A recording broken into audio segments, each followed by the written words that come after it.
Olá, boa tarde. Hoje é 14/3/2025, 14 de março de 2025.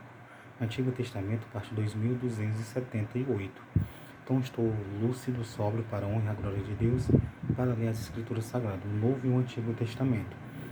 Então, Josias, ele passou a praticar a lei, os mandamentos e os estatutos do Senhor. Não só ele, mas o povo passou também a praticar. Ele passou a ensinar a lei, os mandamentos e os estatutos. Eles passaram, eles conseguiram obedecer. Então eles passaram a tirar, a desfazer aquilo que era contrário à vontade do Senhor e aquilo que provocava a ira do Senhor. E isso foi bom para eles. Isso foi excelente, foi algo bom. Então eles passaram a praticar a lei, os mandamentos e os estatutos. Rege o que é a lei, os mandamentos e os estatutos? É a vontade do Senhor que o Senhor estabeleceu, que o Senhor mandou Moisés fazer e o povo de Israel. Ainda permitiu outros povos tentarem fazer, obedecer à lei. Não somente o povo de Israel.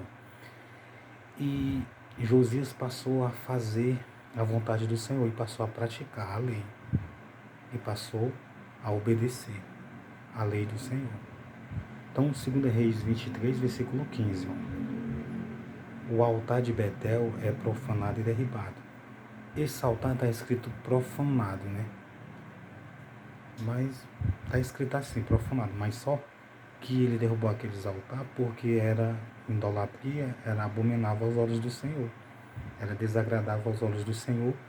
E aquele altar provocava a ira do Senhor Deus. E o Senhor ia e feria eles e permitia situações mal na vida deles. Então Josias não queria sofrer o mal, nem o mal do povo de Israel. Só que o povo ainda iria sofrer, não no tempo de Josias, porque Josias estava fazendo o que era reto, o que era agradável ao Senhor. Então Deus não queria que Josias visse aquele mal. O mal que iria vir sobre o povo que desobedeceu. Então Josias morreu e depois foi o que aconteceu, depois de um certo tempo. Então, por exemplo, veja o que foi que ele fez. 2 Reis 23, versículo 15. E também o altar que estava em Betel e o altar que fez Jeroboão, filho de Nebate, que tinha feito pecar Israel. Então esse altar, através desse altar, Jeroboão fez Israel pecar, o povo pecar.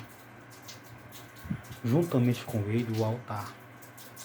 Juntamente com aquele altar também o altar derribou, queimando o altar. E em pó o desfez e queimou o ídolo do bosque. Outro ídolo do bosque ele queimou. Mas por que ele fez isso, velho? Porque isso era desagradável a Deus e isso provocava a ira de Deus. Deus ficava irado porque o povo deixava de crer nele, de adorar ele, de ouvir a palavra dele, de ler a lei, os mandamentos e os estatutos para fazer aquilo que era contrário à vontade dele.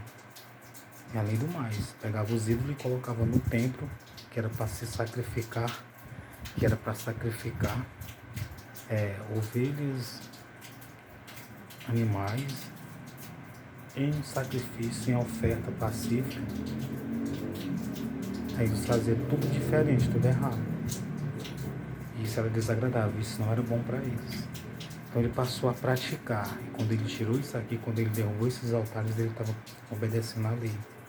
Quando ele queimou o ídolo do bosque, ele estava obedecendo, praticando a lei. Então, era isso que ele estava fazendo, isso estava agradando a Deus. Então, Marcos 16, versículo 15. Marcos escreveu o Evangelho, os acontecimentos que Jesus fez e o que Jesus falou depois da ressurreição. Então, Jesus falou assim, ide por todo mundo pregar o Evangelho a toda criatura. Quem crer e for batizado será salvo, mas quem não crer será condenado. Olha só. Então, o Evangelho é boa notícia, é uma boa mensagem, é algo bom. Mas tem pessoas que não querem ouvir, que não querem ler e que não querem praticar, obedecer. Muito bem, ninguém é obrigado, é através de crer e querer. Mas saiba que através de não ouvir, de não anunciar, de não praticar, de não seguir aquilo que Jesus determinou, a pessoa não será salva. Somente quem se batizar, quem confessar Jesus e se batizar, E quem seguir os ensinamentos e mandamentos do Senhor Jesus Cristo é que vai ser salvo. Então isso é uma ótima notícia. É o Evangelho. O Evangelho significa boas notícias. Isso é uma boa notícia. Eu tenho que crer no que ele falou, no que ele ensinou e se batizar. Uma boa notícia.